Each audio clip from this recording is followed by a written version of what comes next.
అసలు లోకంలో మర్యాద ఏమిటో తెలుసా? గృహప్రవేశము అని ఒక మాట చేసుకుంటాం కదా. కొత్తగా ఇల్లు కట్టుకుంటే గృహప్రవేశం చేస్తాం, అద్దెకుంటే పాలు పంపిస్తాం. గృహప్రవేశం చేస్తే ఎవరు చేస్తారు? గృహప్రవేశం యజమాని చెయ్యడు. ఎవరెడతారు? సింహాసనం పెడతారు. ఇంట్లో కుర్చీలు చాలా ఉంటాయి, సింహాసనం ఒకటే ఉంటుంది. సింహాసనం ఎక్కడ ఉంటుంది? పూజా మందిరంలో ఉంటుంది. సింహాసనంలో ఎవరు కూర్చుంటారు? పరిపాలించేవాడు కూర్చుంటాడు. వాడు పరిపాలన చేస్తుంటాడు. నేను ఇప్పుడు ఇక్కడ ప్రవచనం చేస్తున్నప్పుడు నాకు ఏవి జ్ఞాపకం రావాలో అవి జ్ఞాపకం వచ్చేటట్టుగా నన్ను అనుగ్రహిస్తున్నవాడు నా ఇంటి పూజా మందిరం సింహాసనంలో కూర్చున్నాడు.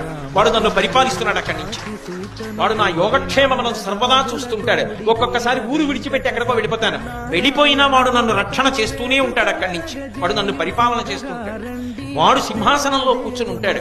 అలా సింహాసనంలో కూర్చుని ఉన్నవాడు ఉన్నాడే, వాడు చక్రవర్తి. వాడిది అంత. గృహప్రవేశం చేశాననుకోండి, ముందు ఎవరెడతారు? ఆయన పెడతాడు లోపల. ఆయన లోపలికి వెళ్లి పూజా మందిరంలో ఆయన కూర్చున్నాడంటే ఆయన పరిపాలన చేయడం మొదలుపెట్టాడు. అప్పుడు నేను ఆ ఇంట్లో ఉండడం మొదలుపెట్టాను. పరిపాలన చేసేవాడు లేని చోట ఉంటే అవ్యవస్థ. పరిపాలకుడు లేడనుకోండి, పరిపాలకుడు లేని చోటకెళ్ళి మీరు కూర్చుంటే మీకున్నది ఇంకోటి ఎత్తుకుపోతాడు. పరిపాలకుడు ఉన్నాడు కాబట్టి భయము భక్తి అని రెండు మాటలు లోకంలో.